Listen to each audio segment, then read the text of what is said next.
Bonne nouvelle pour la rentrée académique 2022-2023, l'École supérieure d'administration, d'économie, de journalisme et des métiers de l'audiovisuel ESAE vous ouvre les portes de ses différents sites. À Gbedjomende, à Bomé-Calavi, à Kpakpa et même à Parakou, l'université ESAE vous offre des bons d'études et des demi-bourses dans toutes ses filières en licence 1, 2 et 3. Et pour les 100 premières inscriptions en master 1 et 2, bénéficiez des demi-bourses. Nouveau bachelier, vous avez au moins la mention assez bien. Inscrivez-vous vite à ESAE et bénéficiez d'un bon de 50 000 francs CFA. Étudiants, étudiantes et nouveaux bacheliers, payez 200 000 francs CFA en sciences de gestion, sciences économiques, sciences juridiques et en administration des affaires en licence 1, 2 et 3 et 500 000 francs CFA en master 1 et 2, 250 000 francs CFA en administration générale, administration des finances, journalisme et métiers de l'audiovisuel en licence 1, 2 et 3 et 600 000 francs CFA en master 1 et 2. Alors, inscrivez-vous vite et profitez des offres exceptionnelles mais également d'un enseignement de qualité à l'université d'excellence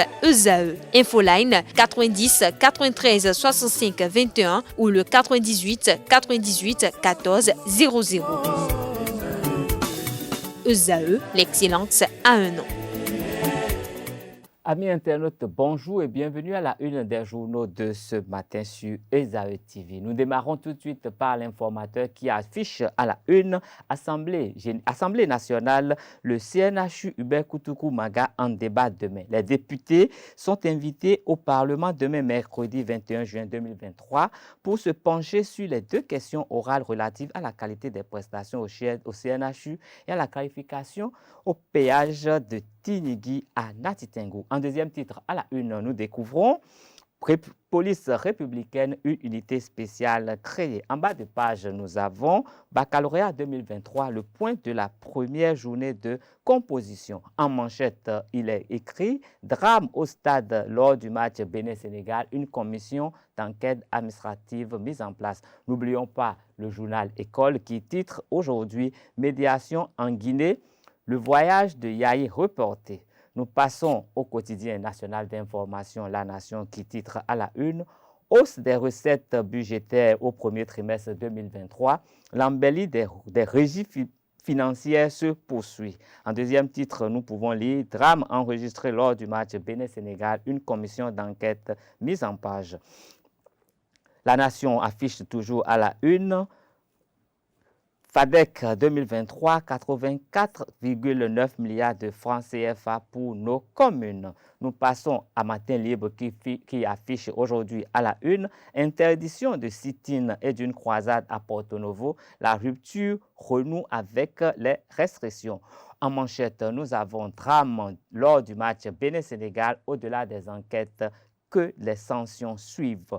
Toujours à la une de Matin Libre de ce jour, nous avons rapport d'activité 2022 de l'ARCEP pour Bénin, la régulation au service de l'innovation. Journée de réflexion de la DAB, Marcelin Laourou unit les fils de Bante, flambée du prix de l'essence. Tchadiat Assouma se prononce. Fraternité affiche aujourd'hui à la une rapport trimestriel d'exécution du budget général de l'État 2023, 442,680 milliards mobilisés au 31 mars 2023. Baccalauréat session de juin 2023, bon démarrage sur toute l'étendue du territoire national. Assemblée générale ordinaire de la FECAM Bénin à Boycon, les performances passées au crible et les organes étoffés.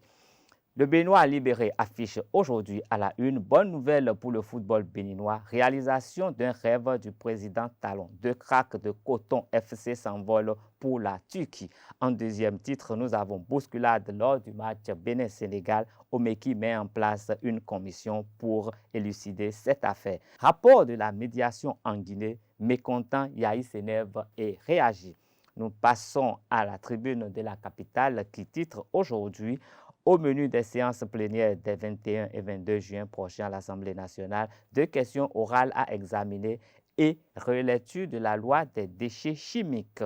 En deuxième titre, nous avons en détention provisoire pour trafic international de drogue, 10 ans de prison et 10 millions d'amende pour une compatriote. Sanoussi Moussa, nouveau CPA de la mutuelle Le Défi. Je prends l'engagement de faire davantage rayonner notre structure commune. Le Devoir titre aujourd'hui, suite de l'ex-guichet unique du port autonome de Cotonou, un système de perception de 500 francs tous les vendredis installés. Rapprochement officiel UPR-BR, les gemmes de la fusion semée. Baccalauréat 2023, démarrage des épreuves écrites hier. Condamné pour 12 mois de prison avec sursis, Vigile Arouanseh reçoit le soutien du parti Les Démocrates. CAN 2023, Côte d'Ivoire, liste des 14 pays déjà qualifiés.